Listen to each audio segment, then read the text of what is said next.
Hello my dear students, welcome करता हूं मैं भारत पंचाली और केमिस्ट्री गुरुजी अगेन आप सबका एक बहुत ही ज़्यादा इंपॉर्टेंट वीडियो में। तो क्लास 11th के स्टूडेंट्स के लिए, चाहे आप क्लास 11 स्कूल एग्जाम के लिए प्रिपेयर कर रहे हो, जेई के लिए प्रिपेयर कर रहे हो, नीट के लिए प्रिपेयर कर रहे हो, एक बहुत ही बढ़िया chapter that is chemical bonding, most important chapter है।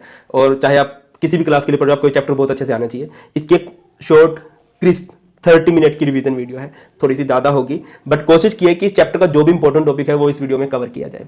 इसके अलावा मैंने इस चैप्टर का डिटेल वन शॉट बना रखा है। हाँ, इस वीडियो में मैंने कुछ क्वेश्चन पूछे हैं और मैं चाहता हूं आप उनके आंसर करो। अगर आप उनमें हर एक क्वेश्चन का आंसर कर देते हो, इट मींस आपको ये चैप्टर समझ में आ गया है। और अगर नहीं कर पा रहे हो, इट मींस कुछ ना कुछ कमी है। किसी टॉपिक में आपको डाउट लगता है, आप कमेंट सेक्शन में बता सकते हो। इसके अलावा मैंने हर एक चैप्टर के 20 इंपॉर्टेंट एनसीईआरटी क्वेश्चन कराए हैं, उनसे बाहर कुछ नहीं पूछा जाएगा आपसे, तो उनको जरूर लगा लेना। चैप्टर वाइज इंपॉर्टेंट टॉपिक बताए हैं और इस वीडियो में मैंने कुछ डिजिटल नोट्स यूज किए हैं। वो डिजिटल नोट्स आपको मिल जाएंगे टेलीग्राम चैनल, जो कि भारत पंचाल सर के नाम से है। चलिए दैट्स ऑल, स्टार्ट करते हैं। इस वीडियो को बढ़िया से देखिए, कॉपी पेन लेके बैठिए और हर एक क्वेश्चन का आंसर आप लोगों ने करना है। तो सबसे पहले बात स्टार्ट करते हैं कि केमिकल बॉन्ड किसे कहते हैं। बॉन्ड में वर्ड आया है, बॉन्ड का मतलब होता है बंधन। या तो वो कर्ण अर्जुन फिल्म मेरे कर्ण अर्जुन आएंगे, ये बंधन तो प्यार का बंधन है। देखिए क्या होता है, it is the attractive force which hold various constituent. Constituent word chemistry में आप बहुत बार सुनते हो और मैंने इसका शॉर्टकट आप लोगों को बताया हुआ है।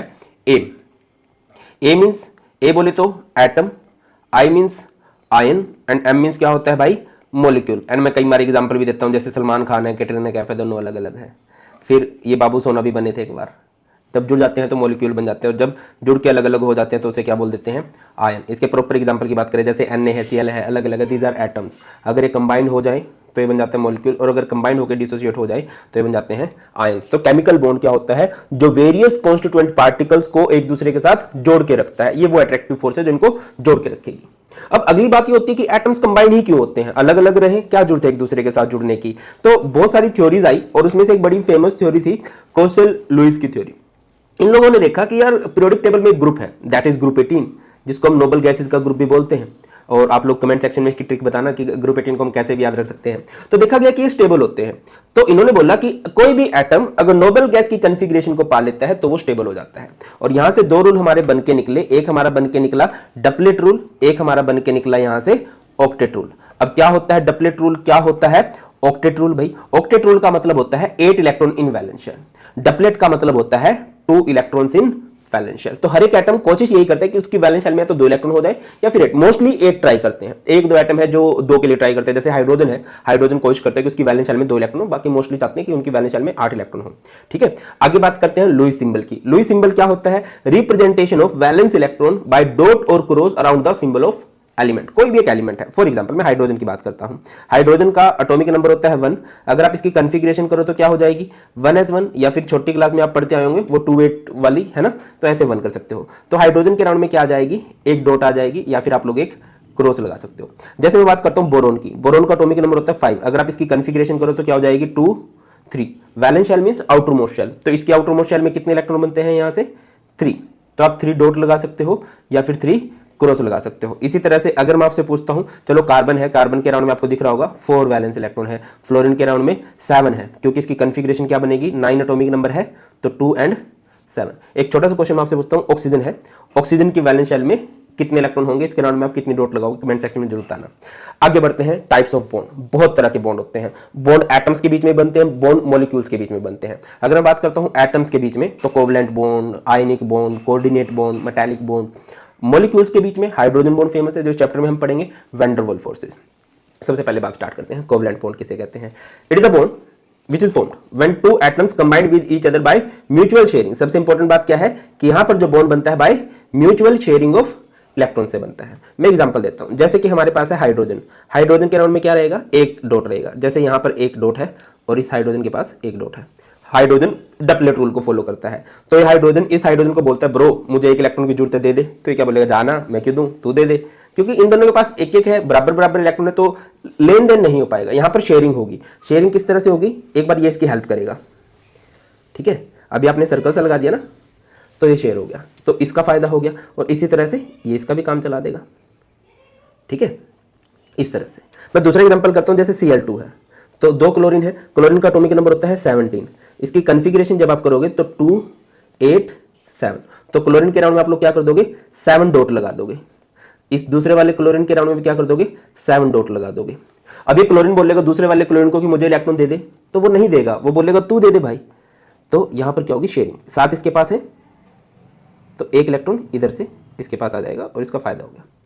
7 इलेक्ट्रॉन इसके खुद के, एक इलेक्ट्रॉन उसका ऑक्टेट कंप्लीट। सिमिलरली इसके साथ भी ये होगा दूसरे वाले के साथ, ठीक है, ये ऐसे। और जिनके ऊपर डबल सर्कल आ गया ना, ये इन इलेक्ट्रॉन्स को हम लोग बोलते हैं शेयर्ड इलेक्ट्रॉन। क्या बोलते हैं, शेयर्ड इलेक्ट्रॉन। क्या होते हैं shared electron, those electrons which participate in bond formation. और ये जो बॉन्ड फॉर्मेशन में पार्टिसिपेट नहीं करते, जिनकी शेयरिंग नहीं हुई है, जो अलग अलग बचे रहे हैं, इन्हें बोलते हैं lone pair of electron. Loan pair of electron. जब दो एटम्स के बीच में 2 इलेक्ट्रॉन की शेयरिंग हो जाती है, सिंगल बॉन्ड बनता है। 4 इलेक्ट्रॉन की शेयरिंग हो जाती है, डबल बॉन्ड बनता है। 6 इलेक्ट्रॉन की शेयरिंग हो जाती है, ट्रिपल बॉन्ड बनता है। जनरली ऐसे ही होता है। तो जैसे अगली बात करते हैं ऑक्सीजन की, तो ऑक्सीजन के राउंड में क्या होगा, 6 डॉट होंगी। इसके पास भी 6 इलेक्ट्रॉन है, इसके पास भी 6 इलेक्ट्रॉन है। तो ऑक्टेट कंप्लीट करने के लिए 2 की जरूरत है। तो ये बोलेगा मुझे अपने 2 इलेक्ट्रॉन दे दे, ये ऐसे बोलेगा भाई मुझे अपने 2 इलेक्ट्रॉन दे दे। इस तरह से ये अपना ऑक्टेट कंप्लीट कर लेते हैं। अच्छा, जब आप कोवेलेंट बॉन्ड की बात करते हो तो कुछ बॉन्ड पैरामीटर्स आते हैं, जैसे बॉन्ड लेंथ। बॉन्ड लेंथ क्या होता है, it is the distance between nuclei of 2 bonded atoms. 2 atoms ने बॉन्ड बनाया है, जैसे मैं क्लोरीन एटम्स की बात कर लेता हूं, ठीक है। इनके न्यूक्लियस का बीच का जो डिस्टेंस है, this distance is known as bond length, ठीक है। अगली बात करते हैं बॉन्ड एंगल। जब भी मॉलिक्यूल है, मॉलिक्यूल के आप लाइनों से बॉन्ड दिखाओगे, जैसे कि मैं आपको AlCl3 का एग्जांपल देता हूं, तो AlCl3 का अगर आप स्ट्रक्चर बनाओगे कुछ इस तरह से बनेगा, इस तरह से। तो ये जो लाइन आप लोगों ने लगाई है, इन लाइंस के बीच के अगर आप एंगल चेक करते हो, this angle is known as bond angle, है ना। Angle representing the line of bond, जैसे BeCl2 है, ये लाइंस है इनके बीच का bond. Next is bond enthalpy. Bond enthalpy मतलब बॉन्ड की एनर्जी। 2 एटम्स के बीच में, एक मॉलिक्यूल के अंदर 2 एटम्स के बीच में जो बॉन्ड है, उस बॉन्ड को तोड़ना है। अब तोड़ने के लिए जितनी एनर्जी हमें देनी पड़ेगी, वही उस बॉन्ड की एनर्जी कहलाएगी। क्या होता है, amount of energy required to break 1 mole of a bond. जैसे हाइड्रोजन के बीच का बॉन्ड तोड़ना है 436 किलो जूल चाहिए। कार्बन कार्बन के बीच का सिंगल बॉन्ड तोड़ना है तो 347 किलो जूल चाहिए। कार्बन कार्बन के बीच का डबल बॉन्ड तोड़ना है तो 610। Next is bond order. Bond order को आप बॉन्ड मल्टीप्लिसिटी भी कह सकते हो। क्या होता है bond multiplicity, single bond, double bond, triple bond, ये बॉन्ड ऑर्डर कहलाता है। आगे बात करते हैं, next is coordinate bond. Coordinate bond एक खास तरह का कोवेलेंट बॉन्ड होता है, ठीक है। इसमें एक एटम के इलेक्ट्रॉन होते हैं बट शेयर कर लेते हैं दोनों। मैं आपको एग्जांपल देकर समझाता हूं। जनरली जब हम स्कूल की कैंटीन में जाते हैं तो सारे दोस्त क्या करते हैं, मान लो मेरे पास 20 रुपए हैं, दूसरे दोस्त के पास 20 रुपए हैं, तो अपने अपने हिस्से की पैसे खर्च करके पार्टी ले लेते हैं। बट कई बार एक मुर्गा फंस जाता है जिसका बर्थडे होता है ना। फिर हम उसको पकड़ते हैं कि भाई तू पार्टी दे। अब अकेले बंदे का खर्चा है बट इंजॉय करते हैं सब, है ना। अकेले का खर्चा है, इंजॉय करते हैं सब। इस तरह के बॉन्ड को हम लोग बोलते हैं coordinate bond. A special type of covalent bond in which electron of one atom shared by both bonded atom. इसको हम एरो से रिप्रेजेंट करते हैं, और एरो कहां से कहां जाती है, डोनर से एक्सेप्टर की तरफ। एग्जांपल लेते हैं, जैसे बोरोन है, बोरोन नहीं, बी है, बी के पास इलेक्ट्रॉन है, ए के पास इलेक्ट्रॉन नहीं है। बी चाहता है के साथ बॉन्ड बनाना, तो बी अपने इलेक्ट्रॉन को शेयरिंग में डालेगा। तो कुछ इस तरह से हो जाएगा, ये बी ने अपने इलेक्ट्रॉन डाल दिए और ये जाएगा डोनर टू एक्सेप्टर। डोनर का दूसरा नाम होता है लुईस बेस। लुईस बेस किसे कहते हैं, which donate lone pair of electron. जो लोन पेयर ऑफ इलेक्ट्रॉन को डोनेट करता है उसे लुईस बेस बोलते हैं, और जो एक्सेप्ट करता है उसे हम एसिड बोलते हैं। इसका शॉर्टकट मैंने याद रखा हुआ है, बीडी। बीडी का मतलब क्या होता है कि जो बेस होते हैं वो डोनेट करते हैं, जो बेस होते हैं वो डोनेट करते हैं। क्लियर है। कोऑर्डिनेट बॉन्ड क्या होता है, खासकर कोवेलेंट बॉन्ड जिसमें एक एटम के इलेक्ट्रॉन होंगे, शेयर करेंगे दोनों, ठीक है। ऐसे बहुत सारे एग्जांपल हो सकते हैं। आगे बढ़ते हैं, बहुत ही फेमस बॉन्ड है आयनिक बॉन्ड। नाम से क्लियर है, आयंस के बीच में होगा। एक्चुअल में होता क्या है इसके अंदर, अगर आप ध्यान से देखो भाई, तो इसके अंदर क्या होता है, कंप्लीट ट्रांसफर होता है।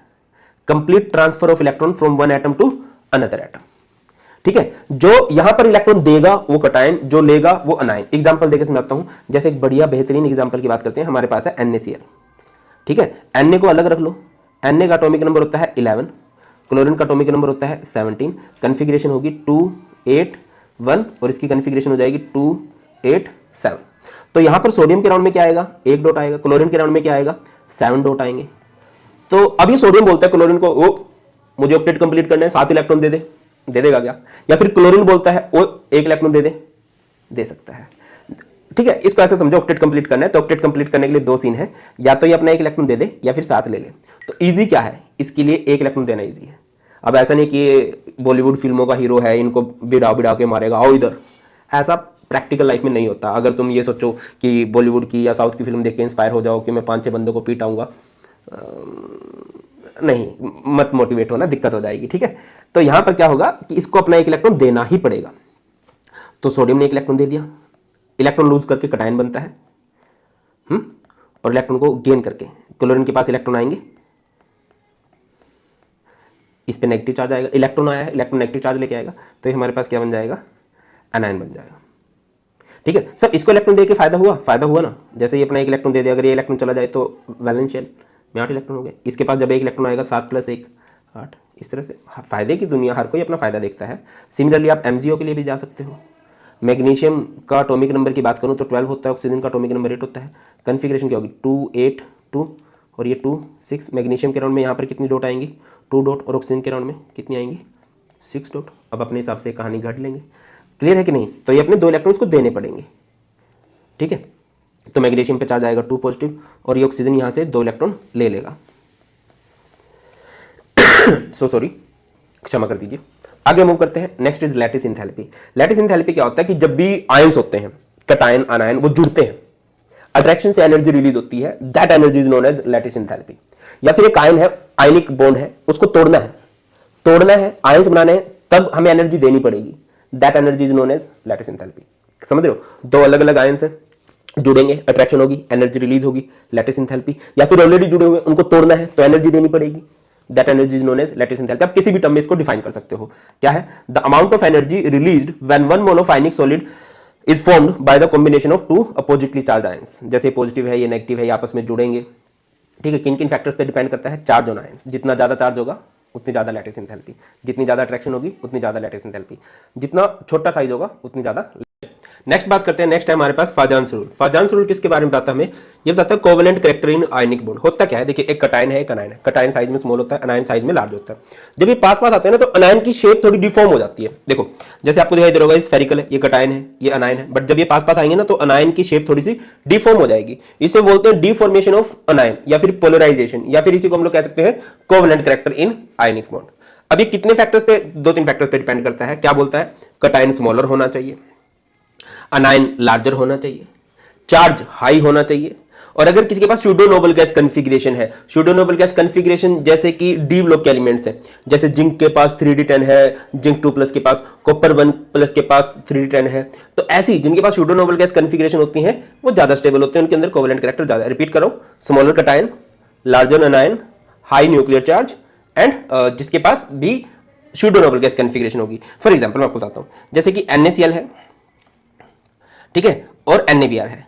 मैं यहां पर आपसे पूछूं कि किसका कोवेलेंट कैरेक्टर ज्यादा होगा, तो देखिए Na तो सेम है, Cl और Br डिफरेंट है, तो ये अनायन है, तो हमारे पास अनायन क्या होना चाहिए? लार्जर, लिखा गया ना लार्जर अनायन, तो यहां पर लार्जर अनायन है, तो इसका कोवेलेंट कैरेक्टर ज्यादा होगा। अगर मैं आपसे पूछता हूं, आप लोग मुझे बताइए कि एक है NaCl, एक है KCl, यहां पर कोवेलेंट कैरेक्टर किसका ज्यादा होगा? अब यहां पर अनायन सेम है, कैटायन को देखना है, कैटायन स्मॉलर होना चाहिए, और स्मॉलर कैटायन कौन सा है? This one. अब अगर मैं अगली बात करूं, जैसे NaCl है और CuCl है, यहां पर कोवेलेंट कैरेक्टर किसका ज्यादा होगा? ऑब्वियसली इसका ज्यादा हो जाएगा। क्लियर है? तो क्लियर होगा। आगे बढ़ते हैं। नेक्स्ट हमारे पास आ जाता है Lewis structure. Lewis structure draw करने होते हैं हमें, किस तरह से ड्रॉ करते हैं? सबसे पहले हम total number of valence electron calculate करते हैं। अगर आपके पास कोई अनायन है तो इलेक्ट्रॉन ऐड कर देते हैं, कैटायन है तो इलेक्ट्रॉन को आप रिमूव कर देते हैं। सेंट्रल एटम बनाया जाता है, सेंट्रल एटम हमेशा लेस इलेक्ट्रोनेगेटिव होगा, या जिसका एटॉमिक नंबर ज्यादा हो, या फिर जिसका साइज ज्यादा हो। ठीक है, कॉर्नर एटम जो होते हैं उनको ऑक्टेट कंप्लीट होना चाहिए। सेंट्रल एटम का ऑक्टेट कंप्लीट ऑक्टेट तो होगा, ऑक्टेट से ज्यादा भी जा सकते हैं। Central atom tries to remain in their maximum covalency. जैसे सल्फर है, सल्फर कोशिश करता है कि इसकी कोवेलेंसी 6 हो, वो 6 बॉन्ड बना के बैठा हो। फास्फोरस 5 बॉन्ड बना के बैठा हो। क्लोरीन जो है 7 बॉन्ड बना के बैठा हो। इस तरह से होता है। फ्लोरीन और हाइड्रोजन कभी भी सेंट्रल एटम नहीं हो सकते, वो हमेशा कॉर्नर एटम होंगे। एग्जाम्पल की बात करते हैं, जैसे कि NH4। अच्छा, अगर पॉजिटिव चार्ज आता है वो हमेशा सेंट्रल एटम पे आता है, और अगर नेगेटिव चार्ज आता है वो कॉर्नर एटम पे आता है। कुछ रूल है, ठीक है। जैसे NH4 है, ये NH4 पॉजिटिव है। अब आपको इसका स्ट्रक्चर बनाना है, तो आप इसका स्ट्रक्चर कैसे बनाओगे? सबसे पहले आप इलेक्ट्रॉन काउंट करोगे। नाइट्रोजन की वैलेंस शेल में 5 है, हाइड्रोजन 4 है, कि वैलेंस शेल में 1 इलेक्ट्रॉन होते हैं। 5 + 4, और प्लस चार्ज है तो माइनस करोगे, -1, तो यहाँ से आ जाएगा 8। तो यहाँ पर सबसे पहले आप सेंट्रल एटम लिखोगे, दैट इज नाइट्रोजन, साइडों में लगाओगे हाइड्रोजन, ठीक है, और पहले एक बॉन्ड जरूर बनाओगे, 1 2 3 4। अच्छा, आपको पता होगा एक बॉन्ड में ना 2 इलेक्ट्रॉन की जरूरत होती है, तो ठीक है जी, 2 इलेक्ट्रॉन का यूज हो चुका है, बहुत बढ़िया सर, तो 8 इलेक्ट्रॉन हो गए। अब पॉजिटिव चार्ज लगाना है, तो पॉजिटिव चार्ज कहाँ पर लगेगा? इधर लगेगा। ये कैसे लगा, या आप ऐसे भी देख सकते हो, एक टॉपिक आता है फॉर्मल चार्ज। अच्छा, एक स्ट्रक्चर हम लोग और बनाते हैं, फॉर्मल चार्ज को मैं समझाऊं, मैं इससे पहले आपको समझाना चाहूंगा CO3 2 नेगेटिव का स्ट्रक्चर आप कैसे बनाओगे। CO3 2 नेगेटिव, आप फोर्स करोगे तो मैं कलर चेंज कर देता हूँ। तो यहां पर आप सबसे पहले वैलेंस इलेक्ट्रॉन काउंट कर लीजिए। कार्बन के वैलेंस शेल में होते हैं 4, ऑक्सीजन 3 है कि वैलेंस शेल में 6 इलेक्ट्रॉन होते हैं और -2 है तो आप +2 करोगे। 3 6 18 और 2 20 और 4 24। तो सबसे पहले बीच में कार्बन आएगा, एक एक बॉन्ड बनेगा भाई ऑक्सीजन के साथ। ठीक है, कैसे बना सकते हो, कोई दिक्कत नहीं है। किसकी स्टेबिलिटी मैटर करती है भैया, कॉर्नर एटम का ऑक्टेट कंप्लीट होना चाहिए। तो अब अगर आप इस ऑक्सीजन को देखते हो तो इसने एक बॉन्ड बना रखा है, एक बॉन्ड यानी कि इसके पास 2 इलेक्ट्रॉन है, तो 3 4 5 6 7 8। अब अगले ऑक्सीजन पे आ जाओ, इसने एक बॉन्ड बना रखा है यानी 2 इलेक्ट्रॉन, 3 4 5 6 7 8। अगर मैं इस ऑक्सीजन की बात करूं तो इसने एक बॉन्ड बना रखा है, एक बॉन्ड यानी 2 इलेक्ट्रॉन, 3 4 5 6 7 8। ठीक है, अब जो कॉर्नर एटम है उनका आपने ऑक्टेट कंप्लीट कर दिया, वो मस्ट है। अब आते हैं सेंट्रल एटम पे। सेंट्रल एटम का ऑक्टेट कंप्लीट होना चाहिए, ऑक्टेट से ज्यादा वो कोवेलेंसी में जाने की कोशिश कर सकता है। जैसे कार्बन की कोवेलेंसी 4 होती है, या फिर कार्बन का ऑक्टेट कंप्लीट करो तो कैसे कंप्लीट करें। कार्बन ने कितने बॉन्ड बना रखे हैं, अभी कार्बन ने 3 बॉन्ड बना रखे हैं, 3 बॉन्ड यानी कि 6 इलेक्ट्रॉन, जबकि 8 इलेक्ट्रॉन होने चाहिए। तो क्या होगा, यहां से ना कोई भी एक ऑक्सीजन अपने 2 इलेक्ट्रॉन्स को बॉन्डिंग में डाल सकता है, जैसे इसने डाल दिए कुछ इस तरह से। ठीक है, अब आप इलेक्ट्रॉन देख लो, आपके इलेक्ट्रॉन पूरे हो चुके हैं, गिनना चाहो तो गिन लो, 1 2 3 4 5 6 7 8 9 10 11 12 13 14 15 16 और 4 ये बॉन्ड है, 4 बॉन्ड यानी 8 इलेक्ट्रॉन, 16 8 24। ठीक है, अब बात ये कि जो नेगेटिव चार्ज है किधर असाइन करने आपने, तो यहां पर हमारी ट्रिक आती है फॉर्मल चार्ज। फॉर्मल चार्ज क्या होता है, विराट ने लगाई हाफ सेंचुरी, विराट ने लगाई हाफ सेंचुरी। वैलेंस इलेक्ट्रॉन आप लोग देखते हो, लोन पेयर इलेक्ट्रॉन्स देखते हो, और जो शेयर्ड इलेक्ट्रॉन्स हैं उनका हाफ कर देते हो। मैं एग्जांपल देकर समझाता हूं, जैसे मैं बोल देता हूं इसको बोल देता हूं x, इसको बोल देता हूं y, सॉरी बेटा, इसको बोल देता हूं z। जैसे मैं formal charge of oxygen number x का निकालना चाहता हूं, ट्रिक क्या रहेगी, विराट ने लगाई हाफ सेंचुरी, v मतलब valence electron, oxygen number x, oxygen की वैलेंस शेल में कितने इलेक्ट्रॉन होते हैं, जहां तक मुझे याद आ रहा है भाई 6। लोन पेयर कितने दिखाई दे रहे हैं आपको, लोन पेयर इलेक्ट्रॉन्स देखो 1 2 3 4, 6 -4, हाफ ऑफ शेयर्ड। शेयर्ड कितने बॉन्ड बना रखे हैं, इसने बॉन्ड बना रखे हैं भाई 2 बॉन्ड यानी 4 इलेक्ट्रॉन, है ना। अब कर दो तो यहां से फॉर्मल चार्ज कितना बन जाएगा, 0। तो जो ऑक्सीजन नंबर x है उस पर फॉर्मल चार्ज आएगा 0। अब अगले पे आ जाओ, formal charge of oxygen number y का निकाल लेते हैं, formal charge of oxygen number y। तो वही ट्रिक, विराट ने लगाई हाफ सेंचुरी, ऑक्सीजन की वैलेंस शेल में कितने इलेक्ट्रॉन होते हैं, 6। लोन पे देखो आपको, लोन पेयर कितने दिखाई दे रहे हैं, 1 2 3 4 5 6, तो यहां पर आ जाएगा 6। और हाफ ऑफ शेयर्ड, शेयर्ड मतलब कितने बॉन्ड बनाए हैं, इस ऑक्सीजन के इधर उधर गुम हो गए तो उसने एक बॉन्ड बनाया, एक बॉन्ड यानी कि 2 इलेक्ट्रॉन, 2 इलेक्ट्रॉन्स की शेयरिंग हुई है, उसका हाफ आप लोग करोगे, 2 का हाफ 1, तो यहां से चार्ज बनेगा -1। तो इस पे आप लोग चार्ज कितना दोगे, -1। अब ऑक्सीजन नंबर जो Z है इस पे फॉर्मल चार्ज क्या होगा, ये आप लोगों ने कमेंट सेक्शन में बताना है। ठीक है, चलिए आगे बढ़ते हैं। नेक्स्ट टॉपिक है हमारे पास रेजोनेंस, बहुत इंपॉर्टेंट टॉपिक है, बहुत सारे क्वेश्चन इससे बनते हैं। In certain molecules all the properties can't be explained by single structure, so 2 और more than 2 structures with similar energy, position of nuclei, bonding and non bonding pair of electrons are taken as canonical structure are drawn to explain all of their properties. मैं simple words में समझाता हूं या definition को repeat करता हूं। In certain molecules all the properties of molecule can't be explained by single structure, so 2 और more than 2 structure are drawn to explain all of their properties. कुछ मॉलिक्यूल ऐसे होते हैं जिनके एक स्ट्रक्चर से आप सारी प्रॉपर्टीज को एक्सप्लेन नहीं कर सकते, तो आप उनके एक से ज्यादा स्ट्रक्चर बनाते हो। उन स्ट्रक्चर्स को रेजोनेटिंग स्ट्रक्चर्स बोलते हैं और इस प्रोसेस को बोलते हैं रेजोनेंस। जैसे आपने अभी CO3 2 का स्ट्रक्चर बनाया, कुछ इस तरह से ये स्ट्रक्चर था। ठीक है, दोबारा से बनाने की जरूरत नहीं है, आप देख लेना, कुछ इस तरह से था ये। ठीक है, ऐसा। अब बात ये है कि इधर आपने नेगेटिव चार्ज दिया था, ठीक है, इधर आपने नेगेटिव चार्ज दिया था, तो जरूरी तो नहीं है नेगेटिव चार्ज इधर आए, नेगेटिव चार्ज तो किधर भी आ सकता था, दूसरों के, या डबल बॉन्ड मान लो इधर आ गया। ठीक है, कुछ इस तरह से भी ये स्ट्रक्चर बन सकता है, ऐसे, तो इस तरह से बनाया जा सकता था स्ट्रक्चर्स को, नेगेटिव नेगेटिव। इसको कुछ ऐसे भी बनाया जा सकता था।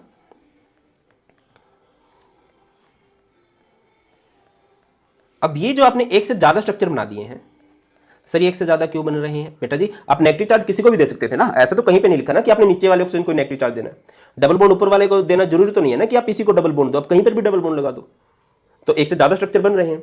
इन स्ट्रक्चर्स को ही हम लोग क्या बोलते हैं, these structures are known as resonating structure, और इस प्रोसेस को क्या बोलते हैं, रेजोनेंस। अब इसमें खास बात क्या है, लोन पेयर पूरे रहते हैं जितने होते हैं भैया, बॉन्ड पेयर पूरे रहते हैं, एटम्स की पोजीशन भी फिक्स रहती है, यही बातें आपने यहां पर लिखी है। सिमिलर एनर्जी होगी, पोजीशन ऑफ न्यूक्लियर फिक्स होगा, bonding non bonding pair of electron जो है वो भी फिक्स रहेंगे। अच्छा, इनको मिला के एक बीच में कहीं एक स्ट्रक्चर बनाया जा सकता है, जैसे सी। यहाँ पर देखो सिंगल सिंगल बॉन्ड तो है हर एक ऑक्सीजन के पास ही, है ना। डबल बॉन्ड थोड़ा थोड़ा लगा सकते हो, है ना, और इस पूरे पे चार्ज लगा सकते हो आप -2। कुछ खास बातें रेजोनेंस के बारे में, all the resonating structures are imaginary, ये एक हाइपोथेटिकल कंसेप्ट है। ओनली रेजोनेंस हाइब्रिड, ये जो आपने लास्ट में बनाया ना, जो सबका मिलता जुलता सा है, उसको हम, उसकी एक रियल एग्जिस्टेंस होती है। Bond length of single bond and double bond becomes equal. Resonating structure directly related to the stability of molecule, मतलब जितने ज्यादा किसी मॉलिक्यूल के रेजोनेटिंग स्ट्रक्चर बनते हैं उस मॉलिक्यूल की स्टेबिलिटी उतनी ज्यादा होती है। समझ रहे हो ना कैसे बनाया है भाई, ये कार्बन आ गया ऑक्सीजन के साथ, हर एक जगह सिंगल बॉन्ड तो फिक्स है, डबल बॉन्ड हर एक में फिक्स नहीं है तो उसको पार्शियल दिखा दिया, और इस पूरे पे आपने कौन सा चार्ज दिखा दिया, -2, और ये हमारे पास क्या है, रेजोनेंस। चलिए आगे बढ़ते हैं और बात करते हैं वैलेंस बॉन्ड थ्योरी की।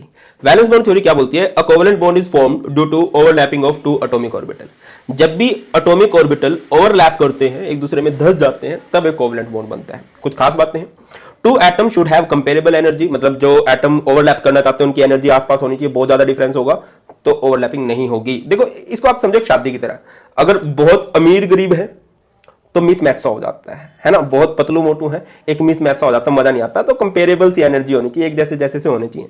They should be half field in nature with opposite electron spin, जो उनके पास इलेक्ट्रॉन होंगे वो हाफ फील्ड होने चाहिए और अपोजिट स्पिन होनी चाहिए। भैया शादी अपोजिट ही होती है ना, मतलब सेम के साथ तो नहीं होगी ना, same boy boy girl girl, वैसे तो आजकल कुछ भी हो रहा है बट जनरली ऐसा होता है कि अपोजिट के साथ। हाँ, नो ऑफेंस टू एनीवन भाई, माफ कर देना, कोई दिल पे मत ले, बट जनरली मैं बोल रहा हूँ कि जनरली यही होता है कि अपोजिट इलेक्ट्रॉन स्पिन होती है तभी होती है। Greater is the extent of overlapping, more is the strength of covalent bond. जितनी ज्यादा ओवरलैपिंग का एक्सटेंट होगा, ओवरलैप एरिया होगा, उतना ही स्ट्रॉन्ग बॉन्ड होगा। फॉर एग्जाम्पल मैं आपको समझाता हूँ, जैसे कि ये है, ठीक है, ये ओवरलैप्ड एरिया है।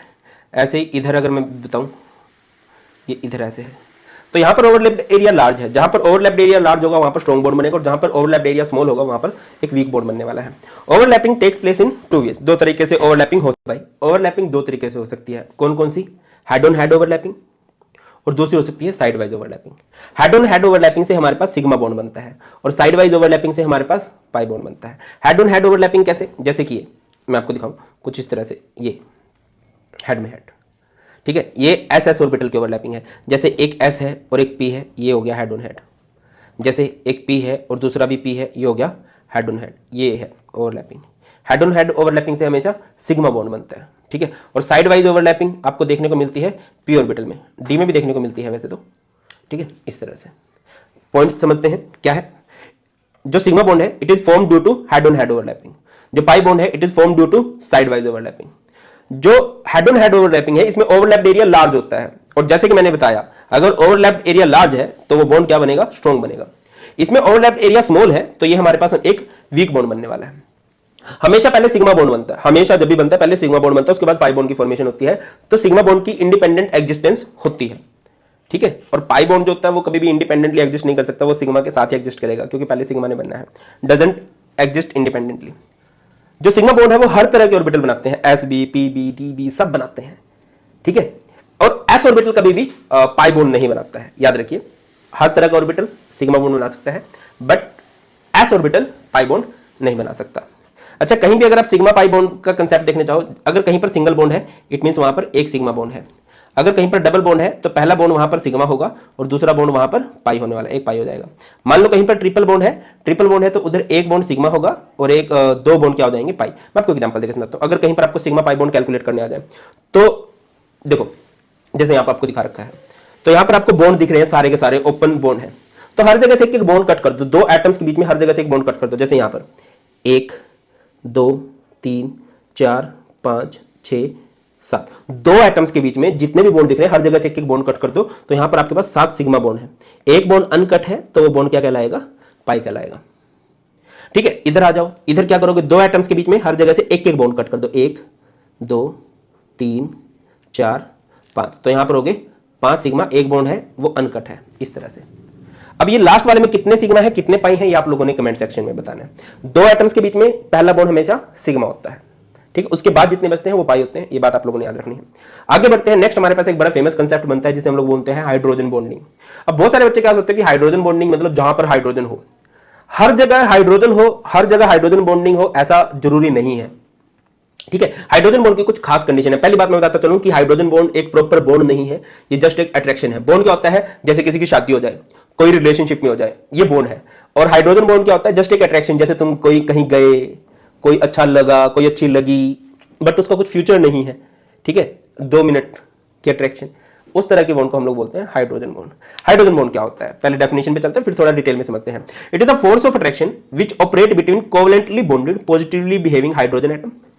कोवलेंट बॉन्ड बना रखा है हाइड्रोजन एटम ने of a molecule with electronegative atom of same और डिफरेंट मॉलिक्यूल। देखो जैसे कि हाइड्रोजन है, हाइड्रोजन ने इधर कोवलेंट बॉन्ड बना रखा है ए के साथ, बट वो अपनी अट्रैक्शन फेंक रहा है किसकी तरफ? बी की तरफ। तो ये क्या कहलाएगा? It is known as hydrogen bond. Hydrogen bond बनता है फोन के साथ। देखो हाइड्रोजन ने एक प्रॉपर कोवलेंट बॉन्ड बना रखा होगा, किसी के साथ इलेक्ट्रॉन शेयर कर रखे होंगे और उसको सामने कोई दिखाई दे जाए फोन में से, उसको फोन में से कोई सामने दिखाई दे जाए तो वो उसकी तरफ अट्रैक्शन फेंकेगा। This type of attraction is known as hydrogen bond. अगर हाइड्रोजन बॉन्ड की मैं स्ट्रेंथ की बात करता हूं तो वैन-डर-वाल फोर्स से स्ट्रॉन्ग होता है, बट आयनिक बॉन्ड से, कोवलेंट बॉन्ड से बहुत वीक होता है। मैं दोबारा समझाता हूं, थोड़ा सा तुम्हें फील आए। एक सीरियल है, कभी देखा हो, मेरा बड़ा फेवरेट है, भाभी जी घर पर है। उसमें ना एक अंगूरी भाभी होती हैं। अंगूरी भाभी की शादी हुई है किसके साथ? तिवारी जी के साथ, है ना। और एक है गौरी मैम, गौरी मैम की शादी हुई है बरबूती के साथ। इनके यहां पर प्रॉपर बॉन्ड है, बट जो तिवारी जी हैं वो अट्रैक्शन फेंकते रहते हैं गौरी मैम की तरफ। कोई फ्यूचर नहीं है बट फेंकते हैं। ठीक है, बरबूती जी जो है वो अट्रैक्शन फेंकते हैं अंगूरी भाभी की तरफ। ये जो अट्रैक्शन फेंकी जा रही है ना, this attraction is known as hydrogen bond. ठीक है, चलो भाई बहुत बढ़िया। दो तरह के हाइड्रोजन बॉन्ड होते हैं, एक होता है इंटरमोलिकुलर हाइड्रोजन बॉन्ड और एक होता है इंट्रामोलिकुलर हाइड्रोजन बॉन्ड। इंटर मतलब होता है जब अलग अलग मॉलिक्यूल होते हैं, जैसे इंटरनेशनल मैच है, जैसे वर्ल्ड कप चल रहा है, अलग अलग नेशंस के बीच में होता है। इंट्रा क्या होता है? विद इन द मॉलिक्यूल, एक ही मॉलिक्यूल में जब बॉन्ड बन रहा होता है। जैसे कि लिखा गया है hydrogen bond is present between two molecule.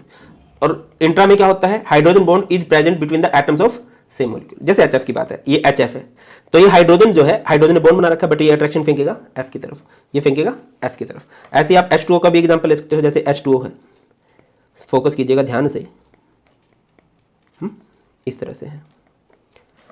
तो क्या होगा? ये हाइड्रोजन ने प्रॉपर ऑक्सीजन के साथ बॉन्ड बना रखा है, बट ये बाजू वाले की तरफ अट्रैक्शन फेंकेगा, ये बाजू वाले की तरफ अट्रैक्शन फेंकेगा। ये जो अट्रैक्शन फेंकी जा रही है, हाइड्रोजन अट्रैक्शन फेंकता है फोन की तरफ, फ्लोरीन ऑक्सीजन नाइट्रोजन की तरफ, इट इज हाइड्रोजन बॉन्ड।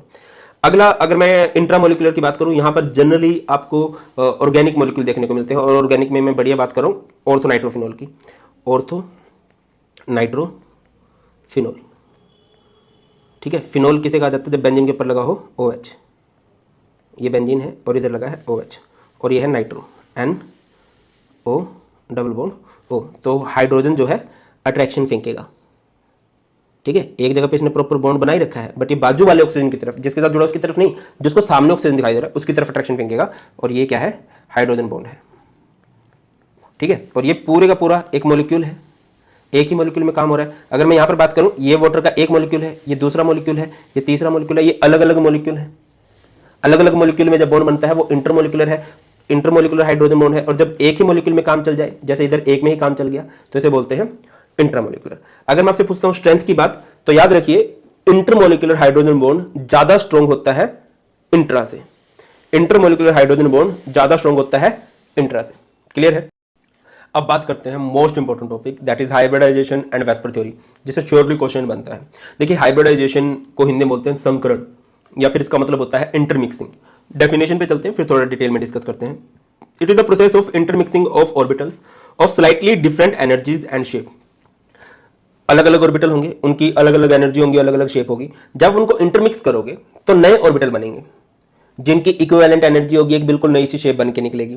जितने ऑर्बिटल्स को आप इंटरमिक्स करोगे, अगर 2 ऑर्बिटल मिक्स किए हैं तो 2 हाइब्रिड ऑर्बिटल बनेंगे, 3 ऑर्बिटल्स को मिक्स किया है 3 हाइब्रिड ऑर्बिटल बनेंगे, 4 को मिक्स किया है, सोन सोन सोन। ठीक है, जैसे कि sp हाइब्रिडाइजेशन की बात करता हूं, इसका मतलब क्या है कि हमने एक s का ऑर्बिटल लिया और एक p का ऑर्बिटल लिया, और जब हम इनको मिक्स कर देंगे तो यहां पर हमारे पास इस तरह से 2, यहां पर इसे बोलते हैं sp हाइब्रिडाइजेशन। अगर sp2, नेक्स्ट हमारे पास sp2 है, यानी कि एक s का ऑर्बिटल होगा और 2 p के ऑर्बिटल होंगे, जैसे कि ये हमारे पास pp की शेप डंबल होती है। ठीक है, तो कुछ इस तरह से बन के निकलेंगे, हमारे पास 3 नए ऑर्बिटल, हाइब्रिड ऑर्बिटल बन के निकल गए। जैसे मैं बात करता हूं sp3, एक s होगा और उसमें 3 p को आप लोग मिक्स करोगे ऐसे। ठीक है, तो कुछ इस तरह से, ये ऐसे, ये ऐसे, ये ऐसे, कुछ इस तरह से। क्लियर है, हाइब्रिडाइजेशन क्लियर हुई। इंटरमिक्स करना है अलग अलग ऑर्बिटल को, जिनकी अलग अलग एनर्जी, अलग अलग शेप है। जब उनको मिक्स करोगे तो हाइब्रिड ऑर्बिटल बनेंगे, जिनकी एक नई शेप होगी, सबकी शेप एक जैसी हो जाती है, फिर एनर्जी भी एक जैसी हो जाती है। क्लियर है। अब बात करते हैं वेस्पर थ्योरी की, और वेस्पर थ्योरी से आप सेकंडों में हाइब्रिडाइजेशन बता सकते हो किसी भी मॉलिक्यूल की। वेस्पर थ्योरी की फुल फॉर्म है valence shell electron pair repulsion theory, यानी कि वैलेंस शेल के जो इलेक्ट्रॉन पेयर्स हैं, इलेक्ट्रॉन पेयर यहाँ पर लोन पेयर हो सकते हैं, बॉन्ड पेयर हो सकते हैं। लोन पेयर जो बॉन्ड फॉर्मेशन में पार्टिसिपेट नहीं करते, बॉन्ड पेयर जो बॉन्ड फॉर्मेशन में पार्टिसिपेट करते हैं। तो क्या बोलती है ये theory, electron pair tend to occupy such position that minimise repulsion and maximise stability, कि जो इलेक्ट्रॉन पेयर है वो हमेशा एक दूसरे से इतनी दूर रहना चाहते हैं कि उनके बीच में रिपल्शन कम से कम हो और स्टेबिलिटी सबसे ज्यादा हो, डिस्टेंस ज्यादा से ज्यादा हो। क्लियर है। Shape of molecule depends upon number of valence shell electron pairs. जो मॉलिक्यूल्स की शेप है वो भी थोड़ी देर में देखेंगे हम किस तरह से डिटरमाइन की जाती है। अगर मैं आपको बोलता हूं ऑर्डर ऑफ रिपल्शन, तो जनरली आप देखोगे सबसे ज्यादा रिपल्शन होती है लोन पेयर के बीच में, उसके बाद रिपल्शन होती है लोन पेयर बॉन्ड पेयर के बीच में, और सबसे कम रिपल्शन आपको देखने को मिलती है बॉन्ड पेयर कम रिपेल करते हैं। लोन पेयर जो सिंगल होते हैं ना वो ज्यादा लड़ाई करते हैं, ज्यादा एक दूसरे से दूर भागते हैं। क्लियर है। आगे बढ़ते हैं। तो बेटा जी ये एक पिक्चर है, ठीक है, ये आपको अच्छे से क्लियर होनी चाहिए। जैसे इसमें मैंने सेंट्रल एटम लिखा है, सेंट्रल एटम हम एक के लिए एक्सप्लेन करते हैं। यहां पर स्टेरिक नंबर, स्टेरिक नंबर क्या होता है, bond pair plus lone pair. Bond pair plus lone pair 2 हो सकते हैं, 3 हो सकते हैं, 4 हो सकते हैं, 5 हो सकते हैं, 6 हो सकते हैं, 7 भी हो सकते हैं। अगर 2 है तो वहां पर हाइब्रिडाइजेशन आएगी sp।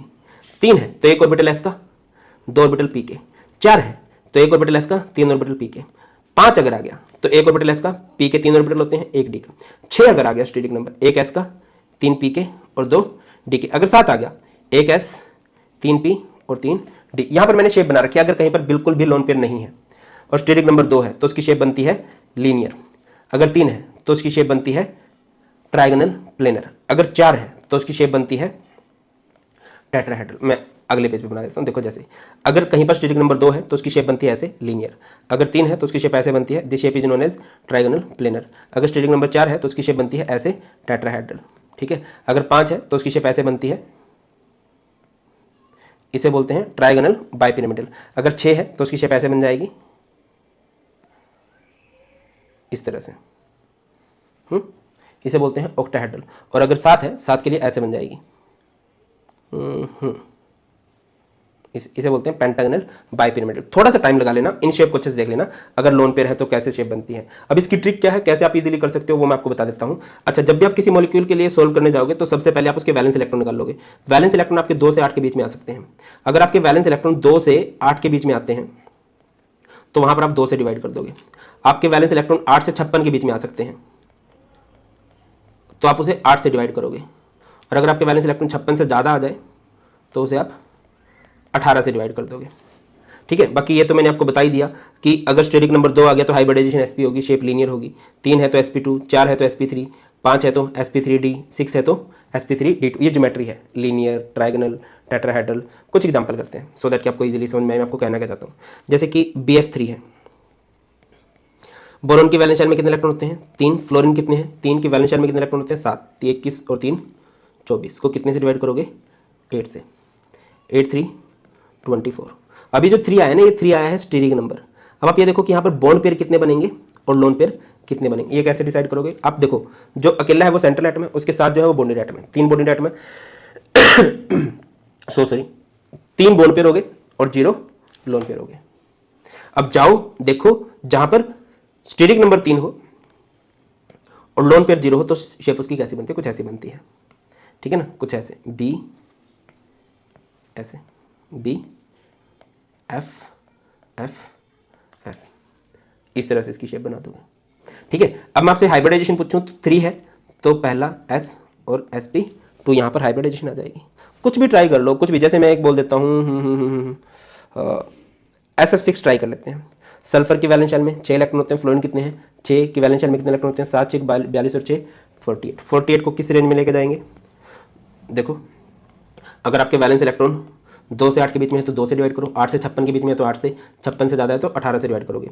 तो ये कहाँ से आ गई, 8 से 56 वाली रेंज है तो 8 से, 8 6 48। ठीक है। तो 6 आपका स्टेरिक नंबर आया। अब इसमें आप देखो बॉन्ड पेयर कितने बनते हैं और लोन पेयर कितने बनते हैं।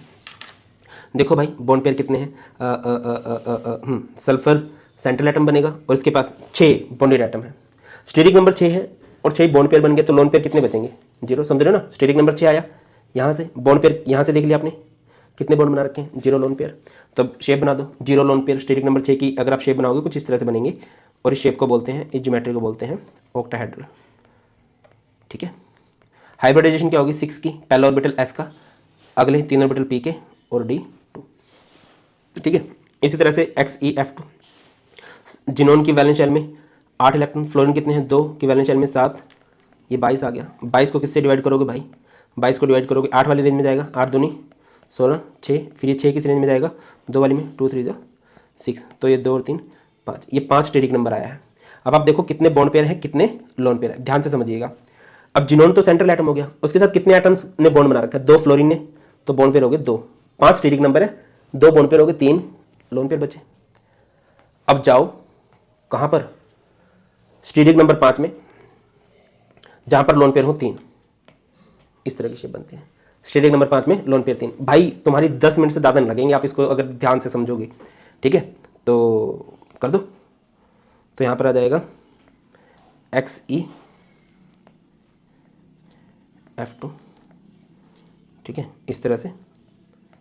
And this shape is known as linear, geometry है ट्रायगोनल बाइपिरामिडल। और हाइब्रिडाइजेशन क्या होगी स्टेटिक नंबर 5 के लिए, पहला ऑर्बिटल S का, 3 ऑर्बिटल P के और D, sp3d, ठीक है। अब 1 2 मैं चाहूँगा आप लोग खुद से ट्राई करो, जैसे आप मुझे बताना CH4 की हाइब्रिडाइजेशन क्या होगी, ठीक है। इसके अलावा अगर आप बताना चाहो ClF3 के भी मुझे, अच्छा शेप में और ज्योमेट्री में डिफरेंस बताता हूँ, शेप में और ज्योमेट्री में क्या होता है। ज्योमेट्री तो आप स्टेरिक नंबर देख के बताते हो, शेप आप बॉन्ड पेयर को देख के बताते हो, ठीक है। जैसे कि यहां पर अगर मैं इसकी ज्योमेट्री पूछूं 5 के हिसाब से इसकी ज्योमेट्री क्या बनेगी, ट्रायगोनल बाइपिरामिडल। और अगर मैं आपसे इसकी शेप पूछूं, शेप क्योंकि बॉन्ड पेयर 2 है, 2 के हिसाब से शेप क्या बन रही थी, लीनियर बन रही थी, क्लियर है। हाइब्रिडाइजेशन ये, तो इसके अपने सारे एग्जांपल सब कुछ बताना है, इसमें आपको बताना है इसकी हाइब्रिडाइजेशन क्या है, इसकी शेप क्या है, इसकी ज्योमेट्री क्या है, इसकी हाइब्रिडाइजेशन क्या है, इसकी शेप क्या है, इसकी ज्योमेट्री क्या है। बात करते हैं डायपोल मोमेंट की। जनरली आपको डायपोल मोमेंट पूछा जाता है कि इसकी डायपोल मोमेंट होगी या नहीं होगी, ठीक है। तो देखिए डायपोल मोमेंट क्या बताता है, it measures the net polarity of a molecule. Dipole moment होता क्या है, it is the product of charge and distance, physics में भी आप लोगों ने पढ़ा होगा।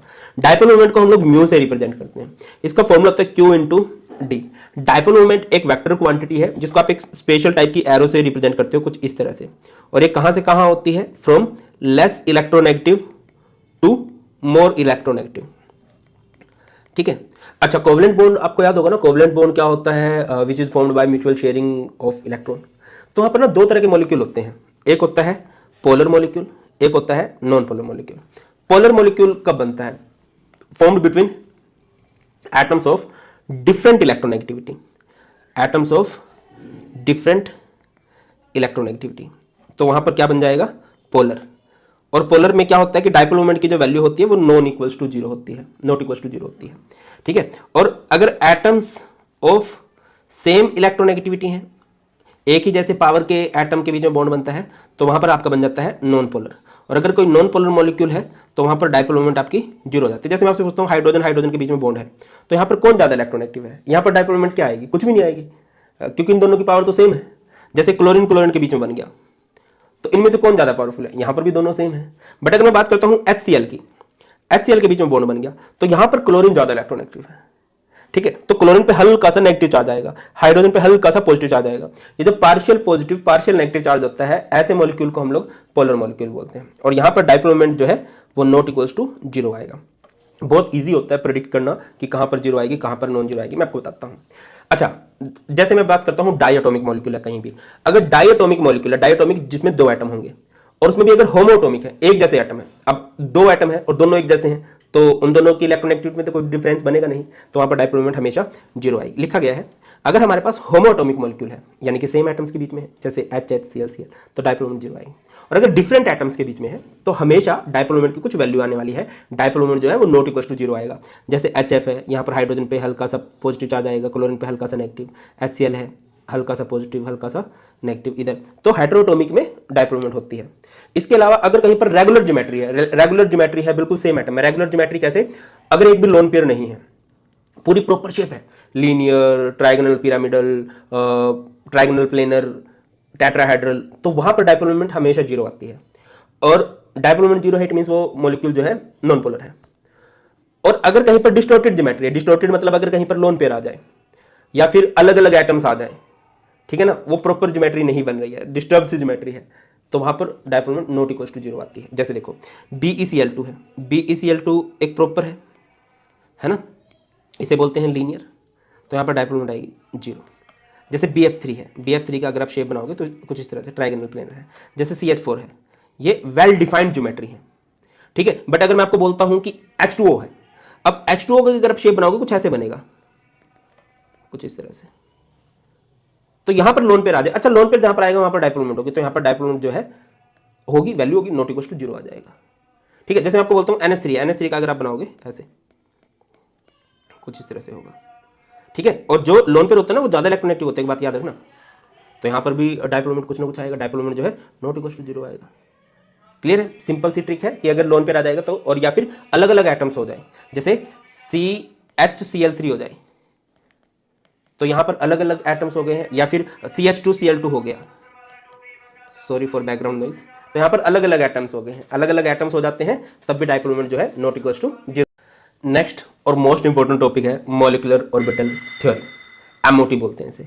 मॉलिक्यूलर ऑर्बिटल थ्योरी क्या बताती है? मॉलिक्यूल के बिहेवियर के बारे में, जब एक मॉलिक्यूल बन जाता है ना कि उसका बिहेवियर कैसा होगा, इससे हमें बहुत सारी बातें पता चलती हैं, जैसे बॉन्ड ऑर्डर पता चल जाता है, बॉन्ड लेंथ पता चल जाती है, किसी भी मॉलिक्यूल की स्टेबिलिटी पता चल जाती है, उस मॉलिक्यूल की कन्फिग्रेशन, मॉलिक्यूलर कन्फिग्रेशन पता चल जाती है, मैग्नेटिक कैरेक्टर पता चल जाता है, और बहुत अच्छे से आप हर एक क्वेश्चन का आंसर कर पाओगे। चलो, बट पहले इसको कुछ पोस्टुलेट्स हैं, कुछ मेन पॉइंट्स हैं, उनको देख लीजिए, एक बार समझ लीजिए, पेपर में नहीं पूछे जाएंगे, आपको पता होना चाहिए, मेन डायरेक्ट क्वेश्चन आते हैं उनको हम बहुत अच्छे से लगाएंगे ही। सबसे पहली बात, atomic orbitals combine together to form new orbital known as molecular orbital। जैसे ये है, ये एक atomic orbital है, ये atomic orbital है, जुड़ेंगे तो नए ऑर्बिटल बनेंगे और इन ऑर्बिटल्स को बोलते हैं मॉलिक्यूलर ऑर्बिटल। जब मॉलिक्यूलर ऑर्बिटल बनते हैं तो एटॉमिक ऑर्बिटल अपनी आइडेंटिटी को लूज कर देते हैं, खत्म, गायब, टाटा बाय बाय, गया। आगे बढ़ते हैं, number of molecular orbital formed are equal to number of atomic orbital combined. अगर कहीं पर दो एटॉमिक ऑर्बिटल कंबाइन किए हैं तो वहां पर दो मॉलिक्यूलर ऑर्बिटल बनेंगे। अगर कहीं पर छह एटॉमिक ऑर्बिटल कंबाइन किए हैं तो वहां पर 6 मॉलिक्यूलर ऑर्बिटल बन जाएंगे। Only those atomic orbital form molecular orbital which have comparable energy. देखो यार, कॉम्बिनेशन के लिए जरूरी है कि एनर्जी कंपेरेबल होनी चाहिए। बहुत ज्यादा जब एनर्जी का डिफरेंस होता है तब कॉम्बिनेशन नहीं हो सकता, ठीक है। जैसे कि 1s है, आजू बाजू है, तो इनका कॉम्बिनेशन पॉसिबल है। 1s2s में एनर्जी गैप बन जाता है तो इनसे मॉलिक्यूलर ऑर्बिटल नहीं बनेगा। When atomic orbital overlap combine they form two types of molecular orbital। एक होता है बॉन्डिंग मॉलिक्यूलर ऑर्बिटल, एक होता है एंटी बॉन्डिंग मॉलिक्यूलर ऑर्बिटल। एक होता है बॉन्डिंग मॉलिक्यूलर ऑर्बिटल, एक होता है एंटी बॉन्डिंग मॉलिक्यूलर ऑर्बिटल। इन दोनों ऑर्बिटल्स में से बॉन्डिंग मॉलिक्यूलर ऑर्बिटल की एनर्जी कम होती है, एंटी बॉन्डिंग मॉलिक्यूलर ऑर्बिटल की एनर्जी ज्यादा होती है। जो एंटी बॉन्डिंग मॉलिक्यूलर ऑर्बिटल होते हैं उनको हम स्टार से रिप्रेजेंट करते हैं। जैसे कि बॉन्डिंग है तो उसको सिग्मा, और एंटी बॉन्डिंग है सिग्मा स्टार। जैसे कि बॉन्डिंग है पाई, एंटी बॉन्डिंग हो जाएगा पाई स्टार। कुछ मेन पॉइंट अगर मैं बात करता हूं, मुझे कहीं पर बॉन्ड ऑर्डर निकालना है, बॉन्ड ऑर्डर का फॉर्मूला होगा half of NB minus NA। क्या मतलब हुआ? Number of bonding electron minus number of anti bonding electron. अगर कभी भी आपके बॉन्डिंग इलेक्ट्रॉन ज्यादा है एंटी बॉन्डिंग से तो वो मॉलिक्यूल स्टेबल होगा। जितने ज्यादा है वो उतना ज्यादा स्टेबल होगा जहां पर कम होंगे बॉन्डिंग एंटी बॉन्डिंग से, ठीक है। Greater the bond order less is bond length, more is stability. अच्छा, पैरामैग्नेटिक किसे कहते हैं? Which are attractive towards magnetic field, ठीक है, जो अट्रैक्शन शो करते हैं। और अट्रैक्शन शो कौन करते हैं? जो जहां पर कभी भी अनपेयर्ड हो जाए। जैसे सिंगल होते हैं ना, सिंगल इधर उधर ज्यादा अट्रैक्शन शो करते हैं। जो पेयर्ड होते हैं ना उनका अट्रैक्शन करने का लाइसेंस छीन लिया जाता है। लाइक मैं हर जगह अट्रैक्शन शो नहीं कर सकता, शादी हो चुकी है, बट तुम जगह जगह अट्रैक्शन फेंक सकते हो अभी, है ना। एक होता है डायमैग्नेटिक जो ऑलरेडी पेयर्ड है, तो ये क्या शो करते हैं? रिपल्शन शो करते हैं टुवर्ड्स मैग्नेटिक। जो मॉलिक्यूलर ऑर्बिटल थ्योरी है वो जनरली हम पढ़ते हैं एटॉमिक नंबर 10 तक। तो एटॉमिक नंबर 10 तक क्या आएगा? एटॉमिक नंबर 10 तक आएगा 1s 2s 2p। p में अगर मैं बात करूं तो क्या होगा? एक होगा px, एक होगा py, एक होगा pz, है ना। 2px 2py 2pz, और ये 1s 2s। जो s होता है वो हमेशा सिग्मा बॉन्ड बनाता है, याद रखिए। और जो P है, P में से भी जो 2pz होता है ना वो सिग्मा बॉन्ड बनाता है। ये दोनों कौन सा बॉन्ड बनाते हैं? ये पाई बॉन्ड बनाते हैं। ठीक है, इस तरह से याद रखना। जैसे सिग्मा 1s है, ये एक एटॉमिक ऑर्बिटल है, एक और आएगा वो आ जाएगा sigma star 1s anti bonding. फिर उसके बाद सिग्मा 2s आएगा, सिग्मा 2s, और उसके बाद सिग्मा स्टार 2s। दो ऑर्बिटल होंगे ना। देखो ये तो एक एटॉमिक ऑर्बिटल की कॉन्फ़िगरेशन की है ना, बट हम मॉलिक्यूलर की बात करें तो दो एटॉमिक ऑर्बिटल लिए जाएंगे। जब दो मॉलिक्यूलर ऑर्बिटल बनेंगे उनमें से एक बॉन्डिंग होगा, एक एंटी बॉन्डिंग होगा। एंटी बॉन्डिंग के लिए हम लोग स्टार लगा देंगे। क्लियर है? इस तरह से जैसे यही सीन यहां पर भी नहीं समझ में आया, मैं समझाता हूं। देखो जैसे कि यहां पर एक एटॉमिक ऑर्बिटल है, यहां पर एक एटॉमिक ऑर्बिटल है, दोनों जुड़े तो यहां पर हमारे पास दो मॉलिक्यूलर ऑर्बिटल बने, एक है सिग्मा 1s, एक है सिग्मा स्टार 1s। ठीक है, नीचे वाला बॉन्डिंग, ऊपर वाला एंटी बॉन्डिंग। फिर 2s की बात करते हैं, ये 2s का एटॉमिक ऑर्बिटल है, 2s का एटॉमिक ऑर्बिटल है, जुड़े तो दो मॉलिक्यूलर ऑर्बिटल बने, है ना, इसे बोलेंगे सिग्मा 2s, इसे बोलेंगे सिग्मा स्टार 2s। उसके बाद 2p वाले जुड़े हैं, 2p के कितने ऑर्बिटल जुड़े हैं? तीन जुड़े हैं तो 6 मॉलिक्यूलर ऑर्बिटल बनेंगे। उन 6 में से 3 क्या होंगे? बॉन्डिंग मॉलिक्यूलर ऑर्बिटल, और 3 होंगे एंटी बॉन्डिंग। सिग्मा पाई वाला कंसेप्ट समझ लो कि इसमें से जो pz होता है वो सिग्मा बॉन्ड बनाता है, और जो px py होते हैं वो पाई बॉन्ड बनाते हैं। देखो ये दोनों में ही सेम है। अच्छा, अगर अप टू 14 इलेक्ट्रॉन की बात करें तो यहां पर आप लोग याद रखो 12 और यहां पर याद रखो 12 21। सर क्या मतलब है 12 का? क्या मतलब है 12 21 का? समझो 12 का मतलब क्या है कि पहले एक ऑर्बिटल, फिर 2, फिर 1, फिर 2। अच्छा, ये जो अकेला होता है सिग्मा बॉन्ड होता है, ये जो 2 होते हैं ये पाई बॉन्ड वाले होते हैं, फिर अकेला सिग्मा, फिर ये 2 जो है ये पाई बॉन्ड बनाएंगे। मोर देन 14 इलेक्ट्रॉन आ जाए तो 12 21 का मतलब क्या है? 1 2 फिर 2 और ये 1। एक कौन सा बॉन्ड बनाता है P में? Sigma bond. और ये दोनों कौन सा बॉन्ड बना रहे होते हैं? Pi bond. ये ऊपर वाले क्या है? एंटी बॉन्डिंग, नीचे वाले क्या है? बॉन्डिंग है। क्वेश्चन करते हैं, ज्यादा कॉन्फिडेंस आएगा। जैसे कि H2 की बात करें, हाइड्रोजन की कॉन्फ़िगरेशन क्या होती है? 1s1, तो एक इलेक्ट्रॉन यहां पर, बट ये तो एटॉमिक ऑर्बिटल की बात होती है, हम तो मॉलिक्यूलर ऑर्बिटल की बात कर रहे हैं, तो दोनों तरफ एक एक इलेक्ट्रॉन जाएंगे। 2 इलेक्ट्रॉन हो गए तो इनको जोड़ दो, 1 और 1 ये 2। अब यहां से 2-3 क्वेश्चन पूछे जाएंगे। सबसे पहला क्वेश्चन मैंने आपसे पूछा इसका बॉन्ड ऑर्डर बताइए। बॉन्ड ऑर्डर का फॉर्मूला क्या है? Half of Nb minus Na। बताइए नंबर ऑफ बॉन्डिंग इलेक्ट्रॉन कितने हैं? 2 माइनस 0 और उसका हाफ, यानी कि बॉन्ड ऑर्डर आ गया 1। Paired electron. अच्छा, कॉन्फ़िगरेशन की बात करें, कॉन्फ़िगरेशन की बात कर लेता हूं तो इसकी सिग्मा 1s में कितने इलेक्ट्रॉन है? 2। ये इसकी MO कॉन्फ़िगरेशन हो गई। ठीक है, और स्टेबल है कि अनस्टेबल है? अगर बॉन्डिंग इलेक्ट्रॉन ज्यादा है एंटी बॉन्डिंग से तो स्टेबल है, तो आप क्या लिख दोगे? It is stable. ठीक है, अगली बात मैं आपसे पूछता हूं, पैरामैग्नेटिक है कि डायमैग्नेटिक है? आप यहां से देखोगे, यहां पर इलेक्ट्रॉन पेयर्ड है, it is diamagnetic, it is diamagnetic. Clear है? सिमिलरली H2+, अब यहां पर 2 इलेक्ट्रॉन होंगे, प्लस का मतलब है कि इलेक्ट्रॉन आपने माइनस करना है तो माइनस कर दो, माइनस कर दिया, नीचे क्या आएगा? 1 इलेक्ट्रॉन आएगा। तो यहां से आपसे बॉन्ड ऑर्डर पूछा जाएगा। बॉन्ड ऑर्डर क्या होगा? Half of Nb minus Na। कितने हैं बॉन्डिंग इलेक्ट्रॉन? 1 माइनस 0 का हाफ, तो ये कितना बन जाएगा? 0.5। MO की कॉन्फ़िगरेशन क्या हो जाएगी भाई? Sigma 1s1। ठीक है, और बॉन्डिंग इलेक्ट्रॉन ज्यादा है तो इट इज स्टेबल। पैरामैग्नेटिक है कि डायमैग्नेटिक है? अगर आप यहां पर देखो, यहां पर सिंगल इलेक्ट्रॉन है तो आप क्या लिखोगे? It is paramagnetic. अगर अनपेड इलेक्ट्रॉन होते हैं तो पैरामैग्नेटिक होते हैं। अब H2 माइनस की बात कर लेते हैं, तो एक एक इलेक्ट्रॉन तो जाएगा ही, माइनस यानी कि इलेक्ट्रॉन प्लस करना है तो इधर प्लस। कितने इलेक्ट्रॉन हो गए? 3, 1 2 और एक ऊपर चला जाएगा 3। बॉन्ड ऑर्डर बताइए, बॉन्ड ऑर्डर क्या होता है? Half of Nb। Bonding electron कितने हैं? 2। एंटी बॉन्डिंग ऊपर 1 इलेक्ट्रॉन है, 2 माइनस 1 1 का हाफ 0.5। MO कॉन्फ़िगरेशन क्या हो जाएगी इसकी? सिग्मा 1s में कितने इलेक्ट्रॉन है? 2। फिर सिग्मा स्टार 1s में कितने इलेक्ट्रॉन है? 1। स्टेबल है कि अनस्टेबल है? It is stable. स्टेबल क्यों है? क्योंकि बॉन्डेड इलेक्ट्रॉन ज्यादा है। पैरामैग्नेटिक है कि डायमैग्नेटिक है? क्योंकि इधर अनपेयर है तो इट इज पैरामैग्नेटिक। इस तरह से क्वेश्चन करना, बताओ क्या दिक्कत है? हमें कंफ्यूज हुए रहते हो आप लोग तो। अच्छा, अगर मैं आपसे पूछता हूँ कंपेयर करो इनमें सबसे ज्यादा स्टेबल कौन है? सॉरी, देखो यहां पर भी 0.5 है, यहां पर भी 0.5 है, तो ऐसे केस में अगर बॉन्ड ऑर्डर बराबर आ जाए तो आप ये देखो कि एंटी बॉन्डिंग इलेक्ट्रॉन किसके पास कम है? इसके पास कम है तो ये ज्यादा स्टेबल होगा। Anti bonding electron unstability provide करते हैं, इधर है तो ये लेस स्टेबल है।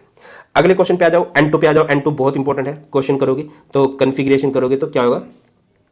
1s2 2s2 2p3। ध्यान से समझिए, डायग्राम बनाना आता है कि नहीं आता है? देखो ये तो बहुत सिंपल है, 1s 1s एक ऊपर एक नीचे, 2s 2s एक ऊपर एक नीचे। फिर 2p में 2p यानी कि 6 ऑर्बिटल जुड़ेंगे तो 6 बनेंगे। उन 6 का डिस्ट्रीब्यूशन कैसे होगा, अगर 14 इलेक्ट्रॉन तक है या 14 भी है तो 12, अगर 14 इलेक्ट्रॉन से ज्यादा है तो 12, जो अकेला होता है वो pz होता है, p के केस में pz होता है और वो सिग्मा बॉन्ड बनाता है। अगर वो ऊपर की तरफ है, जैसे ऊपर की तरफ है सिग्मा स्टार एंटी बॉन्डिंग होगा, नीचे की तरफ है तो सिंपल। क्लियर है। अब इन इलेक्ट्रॉन्स को फिल करो, 1 2 3 4 है ना, जोड़ दो 1 2 3 4। 2s में कितने इलेक्ट्रॉन है, 2, 1 2 3 4। अब 1 2 3 4। p में कितने इलेक्ट्रॉन, 3, 1 2 3 1 2 3, जोड़ दो 3 और 3 कितने हो गए, 6, 1 2 3 4 5 6। इसको थोड़ा ध्यान से समझिए। अब क्या करना है, सबसे पहली बात आप बॉन्ड ऑर्डर बताओगे। बॉन्ड ऑर्डर क्या होता है, half of NB minus NA। बताइए बॉन्डिंग कितने हैं, 2 2 4 2 6 2 8 2 10 है ना, 10।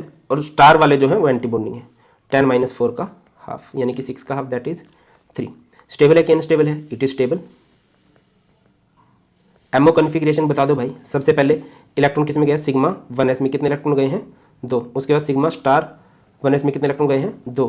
उसके बाद सिग्मा 2s में कितने इलेक्ट्रॉन हैं, 2। यहाँ से देखो ना, ये ऐसे जा रहे हैं, ऐसे सिग्मा 2s में 2, फिर उसके बाद सिग्मा स्टार 2s में कितने हैं, 2। उसके बाद इन दोनों की एनर्जी सेम है, पाई 2px की एनर्जी बराबर है पाई 2py की। कितने इलेक्ट्रॉन इनके पास, 2 हैं, ठीक है। और उसके बाद सिग्मा 2pz के पास कितने इलेक्ट्रॉन है, 2। ये पैरामैग्नेटिक है कि डायमैग्नेटिक है, आप देखो कि सारे के सारे इलेक्ट्रॉन जो है पेयर्ड है, तो it is diamagnetic, it is diamagnetic. अब अगला क्वेश्चन करते हैं। O2 बहुत फेमस है, इससे बहुत सारे क्वेश्चन बनते हैं, जैसे कि 1s2 2s2 2p4। Electron fill कर दो, इधर 1s में 2 1 2 3 4, इधर 2s में 2, ठीक है। फिर 2p में कितने इलेक्ट्रॉन है, 4, 1 2 3 4 1 2 3 4 1 2 3 4 5 6 7 और ये 8। अब मैं आपसे पूछता हूँ इसका बॉन्ड ऑर्डर क्या है, स्टेबल है कि अनस्टेबल है, पैरामैग्नेटिक है कि डायमैग्नेटिक है, ये आप लोगों ने कमेंट सेक्शन में बताना है। And that's all in this video. मैंने कोशिश की है कि हर एक टॉपिक को टच करूं और आपको अच्छे समझाऊं। स्टिल मैं रिक्वेस्ट करूंगा कि आप इसको 2 बार देख लो, नोट्स हाथ में रख के देखोगे और अच्छे समझ में आएगा। बहुत जल्द मिलते हैं, ख्याल रखिए। और किसी भी टॉपिक में डाउट हो आप लोग कमेंट सेक्शन में बता सकते हो। बहुत जल्द मिलते हैं। God bless you all, please take care. Thank you so much बेटा जी।